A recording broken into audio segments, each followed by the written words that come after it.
मुझे एक अच्छी स्क्रिप्ट की तलाश है, अच्छे डायरेक्टर की जिसमें थोड़ा सा पागलपन हो, वो मुझे गिरीश में मिला था। तो क्रेज़ी लिखने का आइडिया यही था कि कुछ नया करना है, कुछ एक्साइटिंग करना है, अपने आप को पुश करना है, चैलेंज करना है, कोई नया फॉर्म ढूंढना है, सिंटैक्स ढूंढना है, क्योंकि मैं फिल्मों का फ़ैन हूँ। अब देखिए ना कि हम नए स्टार पैदा नहीं कर रहे हैं। It's not about Shahrukh Khan बनाना। मैं सिर्फ इतना कह रहा हूँ कि फेमिलियर स्टार होना, कि 10 साल में हमारे कोई ऐसा एक्टर नहीं आया जिस पर आप ओपनिंग ले सकें। पर ये मेरा प्रॉमिस है कि जैसे तुम्बाड़ में कुछ नयापन था, क्रेज़ी में नयापन है। जैसे तुम्बाड़ अनप्रिडिक्टेबल थी, वैसे ही क्रेज़ी अनप्रिडिक्टेबल है। तो एक सिनेमा को लेकर एक अलग तरह का पर्सपेक्टिव मैंने गिरीश से समझा। तो बहुत सारी चीज़ों का कंट्रीब्यूशन है, बट फिर भी मुझे लगता है कि राम गोपाल वर्मा और अनुराग कश्यप नहीं आते इस इंडस्ट्री में तो हम आज यहाँ नहीं होते। पर मेरे को ये बहुत क्लैरिटी है कि उस सेट पे मैं मालिक नहीं हूँ। उस सेट का जो मालिक है वो मेरा डायरेक्टर है। मैं कभी मिला नहीं हूँ राम गोपाल वर्मा साहब से, मैं मिला हूँ अनुराग से, तो फिर भी मैं मिला हूँ, कोई डायरेक्टली कंट्रीब्यूशन नहीं है। पर मुझे लगता है कि उन्होंने आकर कुछ तो मशाल लेकर आगे चले वो सिनेमा को बदलने की। जितने भी आनंद है, मैं तो तीनों आनंद से शहंशाह, मतलब क्या पिक्चर है ना। तो कालिया, शहंशाह, मतलब सोहम शाह के नाम से तुम्बाड़, तो मुझे लगता है ये मैंने अर्न किया है मेरी मेहनत से। ये मुझे ऐसे मेरी प्लेट पर नहीं मिल गया। मुझे मेरी प्लेट पे कुछ भी मिल जाए मुझे चाहिए ही नहीं, मुझे मेहनत से चाहिए। नमस्कार, मेरा नाम है मोहम्मद नसीम खान और मेरे साथ इस वक्त दो ऐसी शख्सियत मौजूद हैं जिन्होंने ऐसी इंडस्ट्री में जहां हर इंच हर सेकंड पे कंपटीशन है, वहां अपना नाम, अपना मकाम, अपनी जगह खुद अपने बलबूते पे बनाई है। गिरीश मौजूद है मेरे साथ, जिन्हें किसी तारुफ की ज़रूरत नहीं, केसरी से लेकर मॉम तक और यहाँ तक नाउ अवार्ड्स फिल्म को डायरेक्ट कर रहे हैं। फिल्म का नाम है crazy, crazy X. If you can pronounce, हो सकता है मैं सही से बोल ना पा रहा हूँ, सोहम अगर आप बता सकें फिल्म का नाम तो क्रेज़ी है और फिल्म की जो लिखाई की है वो गिरीश ने की है, तो गिरीश के यहाँ से निकली है फिल्म। तो एक्स क्यों है ये बात आपको गिरीश बता सकते हैं, वैसे हम रिवील नहीं कर सकते, जितना बता सकते हैं गिरीश बताएंगे आपको। पर फिल्म का प्रोनाउंसिएशन क्रेज़ी ही है। एक्स साइलेंट है, शांत। एक्स साइलेंट है, शांत। मेरा ना आप दोनों से बहुत, सबसे पहला सवाल ये है कि ट्रेलर टीजर जो भी बाहर आया है बहुत अच्छा रिस्पांस मिल रहा है, लोग बहुत पसंद कर रहे हैं, और तुम्बाड़ की जो लेगेसी चली आ रही है ना, एक कल्ट क्लासिक फिल्म में री रिलीज होकर कोई फिल्म इतना कहाँ काम आती है जी। और आपको पता है नंबर्स बहुत इंपॉर्टेंट हो जाते हैं। Film making such a serious business, बिल्कुल, कि जब आप फिल्म रिलीज कर रहे हैं, कितने थिएटर पे है, कहाँ लोड हो रही है, तो क्या चैलेंजिंग पार्ट था जब आप, सोहम खास करके आप जब एक सेकंड प्रोजेक्ट लेके आ रहे हैं, what was the most challenging part while working on crazy and how this film happened to you? मतलब मेरे लिए चैलेंजिंग पार्ट ये था कि कार चलानी पड़ेगी, इससे ज़्यादा चैलेंज कुछ नहीं था। क्योंकि जो मेरे डायरेक्टर थे वो कहते थे भाई कार चलानी पड़ेगी। हमने बहुत रास्ते निकाले कि यार गिरीश, जो मेरे आसपास के लोग थे कि वो कह रहे थे Soham you can't drive, it's risky, ये वो, कैमरा लगे होंगे। पर गिरीश जो थे वो बहुत पर्टिकुलर थे कि नहीं यार आपको गाड़ी चलानी पड़ेगी। इन्होंने बहुत कॉपरेट करने की कोशिश, हमें स्क्रीन लगा के शूट कर ले, वो उसको वर्क नहीं किया। क्योंकि वो जो गाड़ी चलाने का एहसास है वो अपना आप एक एहसास है कि आपको लगता है कि हाँ रियल है। और अभी हम देखते हैं तो हमें लगता है यार गिरीश एकदम राइट थे। उस समय हमें लगता था यार कि ऐसा भी होता है कि स्क्रीन पे शूट कर सकते हैं। बस यही एक दिक्कत थी, बाकी कोई प्रॉब्लम नहीं थी। क्योंकि जिस आदमी ने क्रेज़ी लिखी है तो मैं उसके अंदर वो एक मैडनेस देख पाता था। तो मुझे वो लोग बहुत पसंद आते हैं जिसमें एक मैडनेस हो, क्रेजीनेस हो, कि ऐसी स्क्रिप्ट लिखना इस इंडस्ट्री में। अब तो फिर भी 2024-25 में हम थोड़ी अलग तरह की फिल्में बनती हैं। जब इन्होंने लिखी थी 2017 में लिखी थी, हमारे पास जब लेके आए थे 2019 में लेकर आए थे। तो मैं उस बात को बहुत दाद देता था जब मेरे पास स्क्रिप्ट आई थी तो इट्स अ पेज टर्नर। हमको बहुत मज़ा आया था पढ़ के, और ऐसा लगा यार कोई आदमी कुछ नया करना चाहता है। तो मुझ पर ये कोई प्रेशर नहीं था कि मैंने तुम्बाड़ बनाई है तो मेरा नेक्स्ट प्रोजेक्ट क्या हो, और उतना बड़ा हो, उतना भव्य हो, या पीरियड ही हो। वो मुझ पर कभी प्रेशर नहीं था। मेरा कोई जॉनरा नहीं है as an actor, as a producer कि मैं यार यही बनाना चाहता हूँ, या मुझे कोई बात है जो कहनी है। मुझे कुछ नहीं कहना है। मुझे एक अच्छी स्क्रिप्ट की तलाश है, अच्छे डायरेक्टर की जिसमें थोड़ा सा पागलपन हो, वो मुझे गिरीश में मिला था। तो वो रास्ता हमारे लिए बहुत आसान था फिल्म को ग्रीन लाइट करना। फिर उसके बाद थोड़ा टाइम लगा कि हमने बहुत सारे स्टूडियोज़ की सुनाई, बट लोगों को लगा कि नहीं यार ये थोड़ी अतरंगी फिल्म है, ज़रा हटके फिल्म है, थोड़ी नई फिल्म है। तो फिर हमें लगा कि यार हमें हमारे रिसोर्सेज डालने पड़ेंगे। फिर अंत में 2022 में फिल्म शुरू हुई और आज यहाँ पहुँची है, रिलीज़ हो रही है। गिरीश, 2017 में फिल्म लिखना, जैसे अभी सोहम ने बताया कि, और with all due respect the people who are part of the industry, the people who are running the industry, so called big studios and all, आप जब स्टूडियो के पास जा रहे हैं, एक बहुत यूनिक कहानियाँ तभी अलग होंगी या दुनिया से हटकी होंगी तभी चलेंगी जब कोई प्रोड्यूसर या कोई स्टूडियो बैकअप सर सॉरी मैं आपको कट करूं, उससे पहले कोई राइटर लिखे, मतलब मैं क्रेडिट देता हूँ कि इन्होंने लिखी तो हमने बनाई ना, this is not my baby, ये इनका बेबी, गिरीश इज बेबी, क्योंकि किसी राइटर ने सोचा कि यार मैं ऐसी कहानी लिखूं, वो लिखे तो सही, प्रोड्यूसर भी सेकेंडरी है। पहली बात तो ऐसी लिखना, बाउंड स्क्रिप्ट होना, क्योंकि आइडियाज बहुत हो सकते हैं, आइडियाज होना और एक बाउंड स्क्रिप्ट होना, दो अलग अलग चीजें। इनके पास एक बाउंड स्क्रिप्ट थी, जब हमारे पास लेके आए थे, एक 90 पेजेस थे शायद, 89-90 पेजेस की एक बाउंड स्क्रिप्ट लेकर आए थे हमारे पास। वो ऐसा नहीं लेके आए थे कि हमने डेवलप की थी, हमने वो भी बहुत रास्ते करके देखेंगे डेवलप करते, पर होती नहीं है। सॉरी मैंने आपको कट किया, मैं जस्ट ये कह रहा हूँ कि राइटिंग बहुत इंपॉर्टेंट है, कि किसी ने लिखा ऐसा, वो खास बात है मेरे लिए। गिरीश क्या कहना चाहेंगे? राइटिंग, और सीरियसली राइटिंग बहुत इंपॉर्टेंट है, और कहीं ना अब अगर आप जावेद अख्तर साहब को छोड़ दें, अगर आप इंडस्ट्री का एक चलन देखेंगे तो हमेशा जो लिखने वाला है somebody who rights, who put it down on paper, जैसे अभी सोहम बता रहे थे बाउंड स्क्रिप्ट, वो कहीं दरकिनार हो जाता रहा है, और शायद उसकी एक लंबी लड़ाई भी लड़ी गई और दुनिया भर की चीज़ें हुई जो अब राइटरों के फेवर में हुई। What was there in your mind while you putting it on paper, जब मैं क्रेजी की बात करता हूँ, और क्या आपके जहन में हमेशा यही था, you want Soham to play the lead? लिखते वक्त ये सब नहीं सोचता हूँ मैं, क्योंकि फिर राइटिंग कलर हो जाती है। लिखते वक्त you try to be authentic to the character, जो भी आपके अंदर थॉट्स आ रहे हैं आप उनको डेवलप होने देते हैं। और क्रेजी लिखने का आइडिया यही था कि कुछ नया करना है, कुछ एक्साइटिंग करना है, अपने आप को पुश करना है, चैलेंज करना है, कोई नया फॉर्म ढूंढना है, सिंटैक्स ढूंढना है, क्योंकि मैं फिल्मों का फ़ैन हूँ। I also consider my self a student of cinema, तो मैं देखता हूँ फिल्में, उनसे सीखता हूँ, समझता हूँ, और यही एज अ स्टूडेंट हम सोचते हैं कि अब हमारे गुरु लोग इतना कुछ करके गए हैं तो हम क्या नया कर सकते हैं। क्रेजी उसी एक्सरसाइज का और उसी अटेम्प्ट का एक हिस्सा है, to do something differently, unconventionally. Then again see writing important है, लेकिन है एक तो राइटिंग की नेचर क्या है ना, एक आई फील एक ऐसा पार्ट है फिल्म मेकिंग का जो कभी ख़त्म ही नहीं होता, इसलिए ये बहुत डिफ़िकल्ट हो जाता है। जो इस मैडनेस की ये बात कर रहे हैं, अगर उस मैडनेस में कोई मेथड ना हो तो फिर वो नेवर एंडिंग है ये प्रोसेस, उसमें उस मैडनेस में डिसिप्लिन ना हो तो फिर ये नेवर एंडिंग है। तो उसकी सीमा बांधने का जो विजडम है एक राइटर के पास, वो भी होना चाहिए।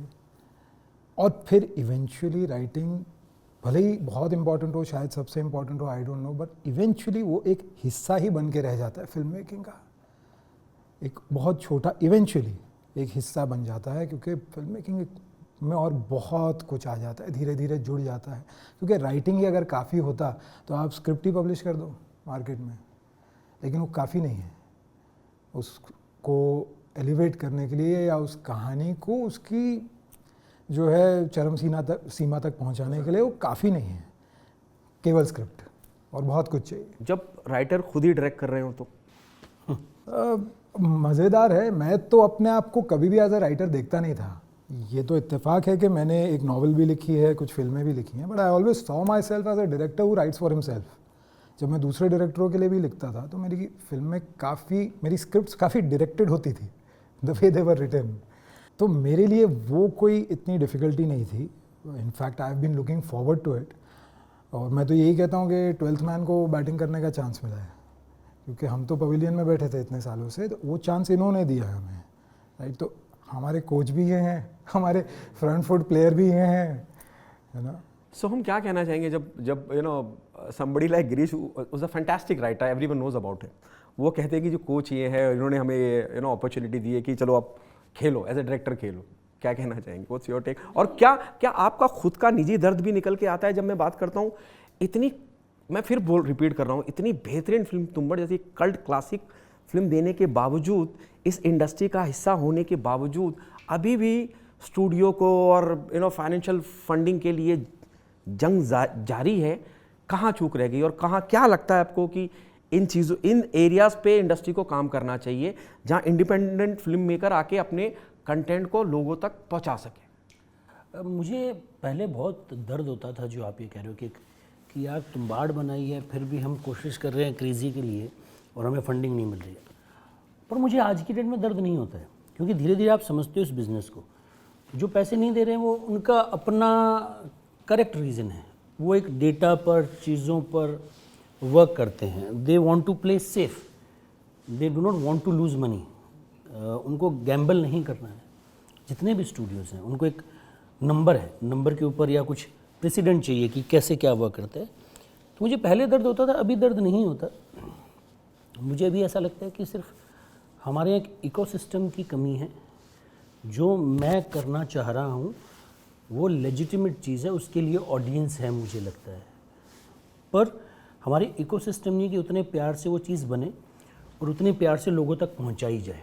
पहुंचाना बहुत बड़ा पार्ट है इसका। जितना बनाना इम्पॉर्टेंट है उतना ही लोगों तक पहुंचाना बहुत इम्पॉर्टेंट है, कि लोगों तक पहुंचे, लोगों को अवेयरनेस हो। अब देखिए ना कि हम नए स्टार पैदा नहीं कर रहे हैं। It's not about Shahrukh Khan बनाना, मैं सिर्फ इतना कह रही हूँ कि फेमिलियर स्टार होना, कि 10 साल में हमारे कोई ऐसा एक्टर नहीं आया जिस पर आप ओपनिंग ले सकें।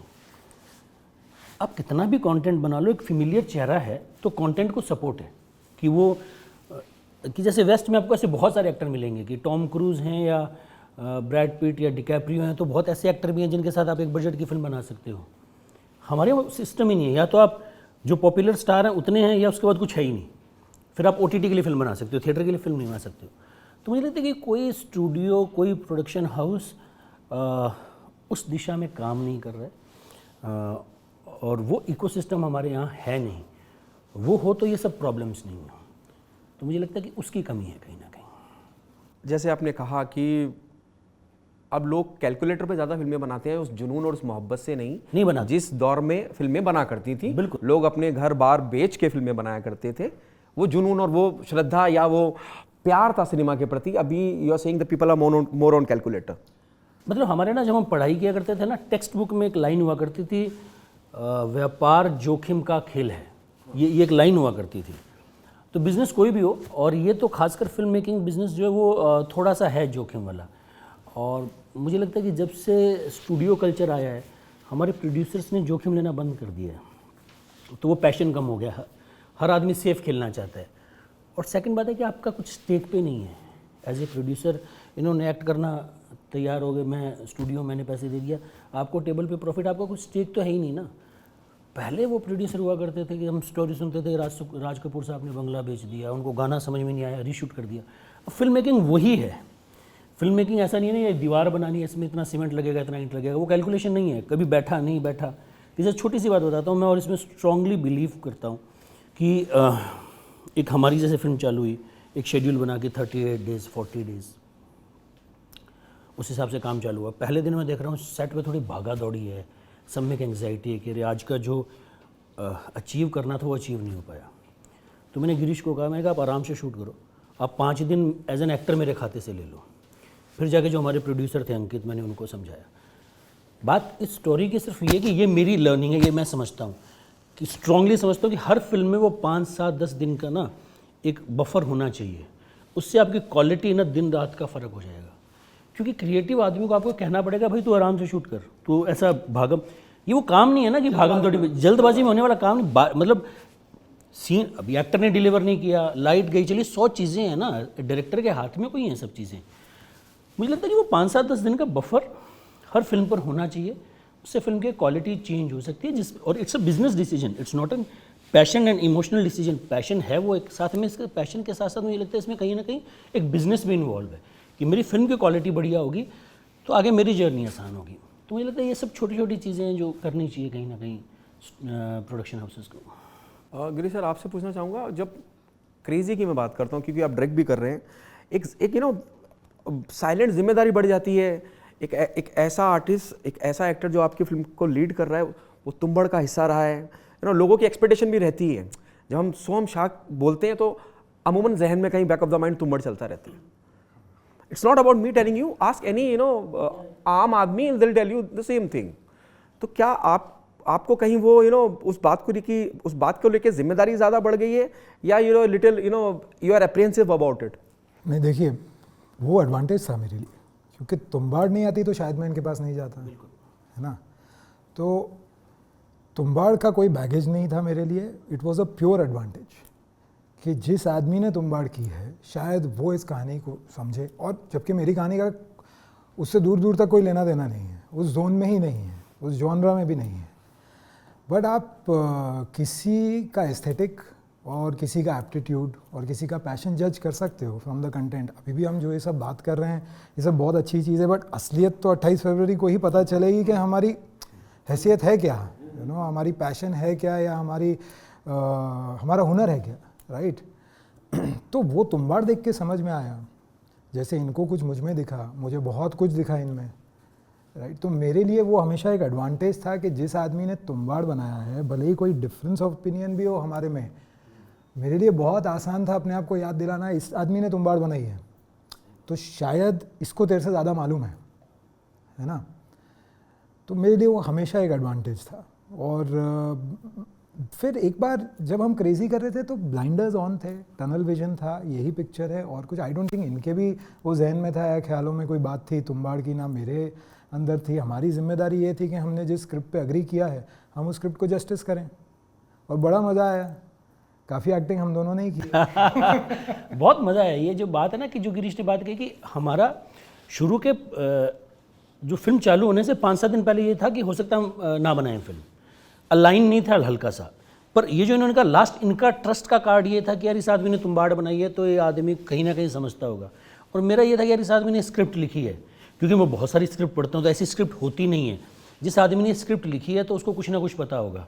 तो जैसे छोटी छोटी चीज़ें होती है, दाढ़ी जैसे कि गिरीश को चाहिए था कि डॉक्टर की दाढ़ी नहीं होती, मुझे लगता था यार मैं दाढ़ी में बहुत अच्छा लगता हूँ। एक एक्टर का मतलब बहुत ज़्यादा तो मैं वैसा इंस्टा वाला एक्टर हूँ नहीं, पर फिर भी इतना लगता है कि यार दाढ़ी में आप ठीक लगते हो। तो मुझे याद है कि एक किस्सा कि गिरीश तैयार नहीं हो रहे थे इस बात पे, दाढ़ी के भी अच्छे लगते हो। मुझे लगता है ये लुकिंग सेक्सीएस्ट इन क्रेजी।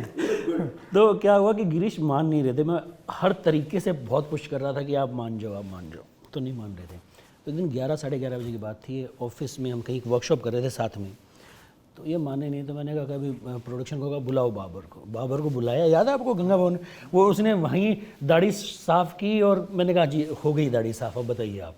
तो वो जो पर हमारा जो फिल्म चालू होने से पहले मुझे लगता है कि ट्रस्ट का जो धागा था वो ये था, इनके लिए था कि इन्होंने तुम्बाड़ बनाई है कहीं ना कहीं, जो मुझे लगता है। और मुझे लगता था इन्होंने ये स्क्रिप्ट लिखी है, तो जिसने ये लिखी है वो लिखने के लिए कुछ ना कुछ तो समझ चाहिए। ऐसे नहीं हो सकता कि कोई आदमी धूल में ऐसे script. But not only that, I think इनका जो अप्रोच है to his craft and his art वो है ऑफ कंप्लीट सरेंडर। जो इन्होंने किया to me, to a first time director, वो भी बड़प्पन है। एक एक्टर की सिक्योरिटी भी है और बड़प्पन भी है। नहीं, वो मुझे ऐसा लगता है कि मैं उस थंब रूल में बहुत मानता हूँ कि मैंने स्क्रिप्ट फाइनल कर लिया as a producer actor, set पे डायरेक्टर जो है वो मेरा मालिक है, वो कहेगा कि यहाँ से जंप लगाना है तो लगा। मैं उसको सजेशन दे सकता हूँ कि यार मुझे ऐसा लगता है कि ये लाइन यहाँ से जंप लगानी, पर मेरे को ये बहुत क्लैरिटी है कि उस सेट पे मैं मालिक नहीं हूँ। उस सेट का जो मालिक है वो मेरा डायरेक्टर है वो, और मैं उस बात में मुझे बहुत खुशी महसूस होती है। और मुझे लगता है कि वो बहुत ही डिग्निफाइड तरीका है काम करने का। अगर मैंने कोई स्क्रिप्ट हाँ कह दी, सेट पे जाने से पहले मैं प्रोड्यूसर के सारे पार्ट प्ले कर सकता हूँ, मैं आपके साथ 3 दिन का शूट भी कर सकता हूँ, मैं आपको एक कहता हूँ कि आप मुझे बना कर दिखाओ कि मैं आपके साथ काम करूँगा या नहीं करूँगा। पर अगर मैंने ट्रस्ट दिखाया है, मैंने स्क्रिप्ट हाँ कही है, तो फिर डायरेक्टर जो कहेगा मुझे वो सेट पे करना है। मैं उस बात में 1 मिनट नहीं सोचता हूँ, फिर डायरेक्टर जो कहेगा वो मुझे करना है। जैसे कि हमारा वो पहला दिन था, दूसरा दिन था, जिस दिन वो एकदम वो जो सीन हुआ था और एकदम सब कुछ, चौथा दिन था वो चौथा दिन था जब मैं रो दिया था, जब आप रो दिए थे।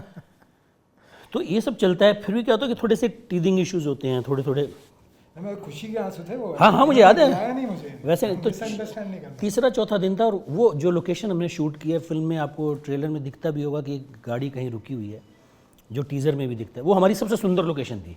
वो और टनल, आई गेस 2 लोकेशन थी जहाँ में बहुत मज़ा आया था। एक तो मई का टाइम था और वो पहाड़ था, और पहाड़ पे आपको कोई एसी पंखे की ज़रूरत नहीं है, आप सिर्फ कैनोपी लगा लो और बैठ जाओ, इतना मज़ा आता था वहाँ, क्योंकि इतने मतलब इतना मज़ा आता, इतना खूबसूरत था वो। तो चौथा दिन था, तो एक सीन किया हमने और वो इतना परफेक्ट हुआ कि बस वहाँ से हमारी आइस ब्रेक होगी। वहाँ से ये हो गया कि इनको भी ट्रस्ट आ गया कि हाँ ये सब सेट है मामला। ये रो दिए उस सीन में, और वो मतलब सीन हो नहीं रहा था, उसमें सब था भागा दौड़ी थी, लाइट चली जाएगी, ये हो जाएगा, और वो क्रैक हो गया। फिर उसके बाद बहुत मज़ा आया हमें। वो जो जर्नी थी महाराष्ट्र की, जो हमारे 15-20 दिन का शूट था पहला शेड्यूल, उसमें हमने बहुत मज़े किए कि टनल में शूट कर रहे हैं, रात को शूट कर रहे हैं, खाट है, खाट पे लेटे हुए हैं। और मुझे लगता है कि वो जो अभी मैं बात जैसे आपको कर रहा हूँ ना, वो फिल्म बनाने का जो प्रोसेस होता है ना, वो इतना मज़ेदार होता है कि आप कहोगे कि यार वहाँ चले जा, कहीं को ट्रैवल करके दिमाग में प्लान करके कोई जाता है। जब शूटिंग के बहाने आप कहीं जाते हो और वो शहर को ढूंढते हो, आसपास की चीज़ें देखते हो, सेट की जो एनर्जी होती है वो अद्भुत होती है, कुछ अलग ही मज़ा होता है उसमें। तो आई कैन फील इट। या अच्छा, आखिरी सवाल आप दोनों से। सोम, मैं आपसे शुरुआत करना चाहूँगा, क्या मैसेज देना चाहेंगे ऑडियंस से? जब मैं देखिए जितना भी क्रेजी का बाहर आया है, people are loving it, excitement है, वो क्यूरियोसिटी जनरेट हो चुकी है लोगों के बीच में कि क्या होगा। अब एक ट्रेलर और टीजर के माध्यम से सिर्फ ये समझ में आ रहा है कि बच्ची किडनैप हुई है और बाप ढूंढ रहा है जी, और माता पता नहीं कहाँ है, you can't get any idea. आपको लग रहा है सब कुछ इतना की, और क्यूरियोसिटी बढ़ रही है कि क्या होगा। क्या मैसेज देना चाहेंगे ऑडियंस से?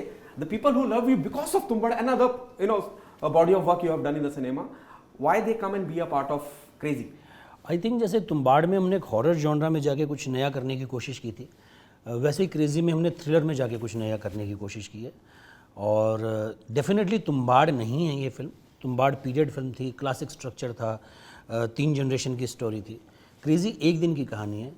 पर ये मेरा प्रॉमिस है कि जैसे तुम्बाड़ में कुछ नयापन था, क्रेजी में नयापन है। जैसे तुम्बाड़ अनप्रिडिक्टेबल थी, वैसे ही क्रेजी अनप्रिडिक्टेबल है। तो आपको बहुत मज़ा आएगा। इट्स अ फन राइड और बहुत मज़े करके निकलोगे। तो प्लीज़ आप लोग जाइए, अगर आपको ट्रेलर पसंद आया तो प्लीज़ सिनेमा में जाइए, प्लीज़ देखिए। हम बिना किसी की हेल्प के फिल्में बनाते हैं, खुद की फिल्में बनाते हैं, खुद के रिसोर्सेज से बनाते हैं। तो प्लीज़ देखिए हमारी फिल्में। देखिए ये सब जो इन्होंने बोला वो तो है, ठीक है। एज एन ऑडियंस आपको मज़ा आएगा ही, क्योंकि एक मज़ेदार पिक्चर बनाने की कोशिश तो की है। But I also feel it's a very brave film. जो चॉइसेस लिए गए हैं इस कहानी को किस पर्सपेक्टिव से सुनाना है, और जो ट्रीटमेंट है, जो टेलिंग ऑफ द टेल है, वो बहुत ही ब्रेव है। और ये कुछ ऐसे लोगों ने बनाई है जो सिनेमा के बारे में बहुत पैशनेट हैं, उसे बहुत पसंद करते हैं, उसे जीते हैं और उससे सीखने की कोशिश करते हैं। और कुछ स्टूडेंट्स ने फिल्म बनाई है, आप ये समझ लीजिए सिनेमा के स्टूडेंट्स ने कोशिश की है कि हमें जो सिनेमा समझ में आ रहा है उसके साथ हम क्या क्या और कर सकते हैं, एक स्टेप आगे लेने की कोशिश की है हमने in the telling of a tale. तो उसके लिए भी देखनी चाहिए लोगों को, जिन्हें सिनेमा में इंटरेस्ट है उनको क्रेजी देखनी चाहिए। आखिरी सवाल सोम सर आपसे, जैसे मैंने शुरुआत में कहा कि आप, सॉरी मैं आपको कट कर रहा हूँ, जैसे इन्होंने कहा ना कि बहुत ब्रेव फिल्म है, तो हमें एक प्रोडक्शन मतलब एक स्टूडियो फिल्म के लिए फंड करने के लिए तैयार था। पर जिस तरीके से इन्होंने कहा ना, जिस तरीके से बनाई गई फिल्म, वो कह रहे थे ये तरीका मत बदल दो, आप इस तरीके को नहीं अपनाकर आप कोई दूसरा तरीका, ऐसे वाला तरीका अपना लो। मैं उसी पर, हाँ, तो हमने वो कॉम्प्रोमाइज़ नहीं किया। मैंने कहा नहीं यार, ये जो इसकी खास बात है वो ये तरीका ही है। we are ready to fund you, but you have to do these changes. There'll be a monitor sitting on your head will be guiding you. तो मुझे याद है वो इंडिगो करके एक यहाँ कैफ़े है, हम मिले थे उन लेडी से और she like the script and they were okay with that. But उनको ये लगा यार ये जो आप तरीके से सुना रहे हो कहानी, इस तरीके से ना सुनाकर आप दूसरे तरीके से सुना दो। तो मैंने कहा नहीं यार, हम बनाई इस फिल्म को इसलिए रहे हैं कि राइटर ने ये तरीका अपनाया है कहानी को सुनाने का। अगर राइटर दूसरा तरीका अपनाएगा तो फिर रेगुलर फिल्म हो जाएगी, फिर कोई मज़ा ही नहीं है हमारे लिए। आखिरी सवाल, फिर आई एम डन। जैसे मैंने शुरुआत में कहा कि आप दोनों अपनी अपनी काबिलियत के बल पे, और सिनेमा की बात करें, जब आप खुद अपने पास से पैसा लगा रहे हैं ना, somebody is investing money, मैं ऐसा मानता हूँ कि पैसा मोहब्बत की तस्दीक है जी। पैसा एक ऐसी चीज़ है आप जिस पे खर्च करते हैं, मतलब आप उससे प्यार करते हैं। बिल्कुल ठीक, आप निजी ज़िंदगी में भी आप देख लीजिए, when you investing a money, you know, और आप दोनों अपनी अपनी जो भी जिस मकाम पे हैं। सो मैं आपसे पूछना चाहूँगा, आज आप जिस मकाम पे हैं, जिस जगह इंडस्ट्री में आपने बनाई है, अगर किसी एक शख्स का, शायद मुश्किल हो आपके लिए कहना, किसी एक का को आप इस बात का क्रेडिट या शुक्रिया अदा करना चाहें इंडस्ट्री में, तो वो कौन होगा और क्यों? मतलब ऐसे बहुत लोग होंगे कि जिनके कारण मैं यहाँ हूँ। मतलब आपके आसपास के दोस्त होते हैं कि मैं बहुत ही, मैंने एक टफ़ जर्नी की है कि छोड़ दूँ, मैं फिट इन नहीं होता था, मुझे इंग्लिश नहीं आती थी, मुझे कल्चर नहीं पता था, मैं बहुत ही स्मॉल टाउन से, आउटसाइडर में भी आउटसाइडर का आउटसाइडर हूँ।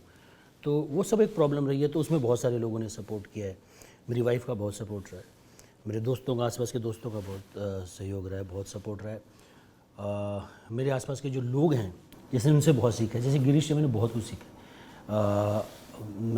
गिरीश सलीम जावेद के बहुत बड़े फ़ैन हैं, तो एक सिनेमा को लेकर एक अलग तरह का पर्सपेक्टिव मैंने गिरीश से समझा।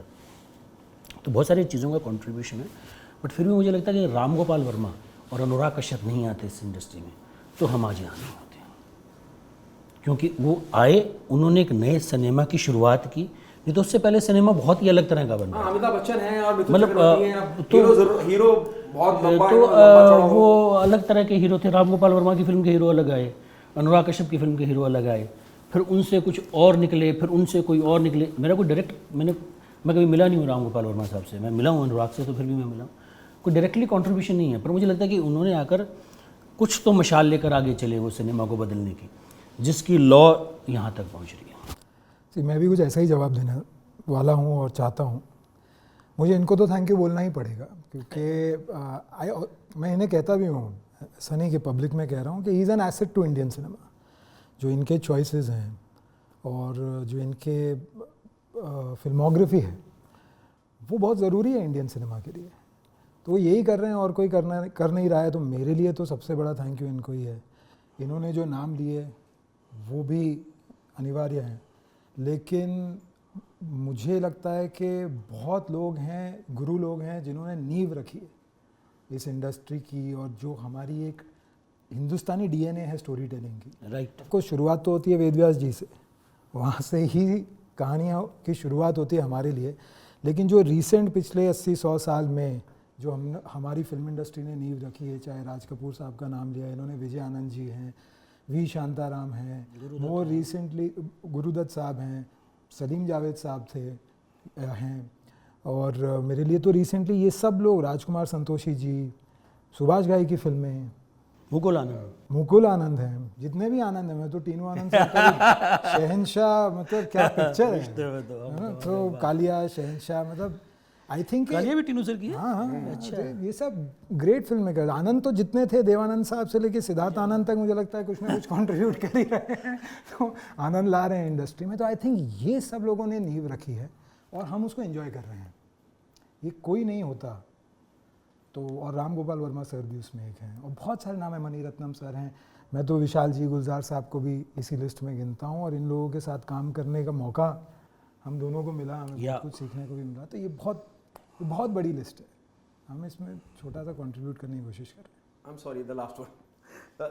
इस बात का मलाल होता है कि कहीं जिस तरह से आप सिनेमा दिखाना चाहते हैं, जो आप कहना चाहते हैं, अगर फंडिंग को लेके चीज़ें आसान होती हैं, तो जिस तरह की बंदिशों का सामना आपको करना पड़ा, आपको खुद फंड करना पड़ा, वो नहीं करना पड़ता। और शायद तुम्बड़ के बाद, अभी भी तुम्बड़ को टाइम हो गया, 3-4 फिल्में और कर चुके होते अगर लोगों ने सपोर्ट किया होता, इंडस्ट्री सपोर्ट मिला होता, खास करके स्टूडियोज का। ये आपको बेस्ट आंसर देंगे इस बात का। मुझे ना बिल्कुल मलाल नहीं होता, मुझे लगता है यही जर्नी थी। एक तो मैं मानता हूँ जो लिखा है वो होता है, मैं मानता हूँ, ये इनकी फिलॉसफी, ये मेरी फिलॉसफी, होना है वही होगा, वो होना है वही होता है। दूसरा, मुझे लगता है वो परफेक्ट टाइम के हिसाब से होता है। मुझे बहुत मज़ा आता है कि मुझे पेन मिला, क्योंकि पेन ने मुझे कुछ सिखाया। No pain no gain, this is my philosophy. अगर मैं स्ट्रगल नहीं करूँगा तो मैं सीखूँगा ही नहीं। और अगर आज क्रेज़ी चले, फेल हो, आप इतनी बात कर रहे हो सोहम शाह के नाम से तुम्बाड़, तो मुझे लगता है ये मैंने अर्न किया है मेरी मेहनत से। ये मुझे ऐसे मेरी प्लेट पर नहीं मिल गया। मुझे मेरी प्लेट पे कुछ भी मिल जाए मुझे चाहिए ही नहीं, मुझे मेहनत से चाहिए। तो मुझे वो मेहनत में बहुत मज़ा आता है। तो वो जो स्ट्रगल है वो मुझे मेरी स्टोरी का पार्ट लगता है।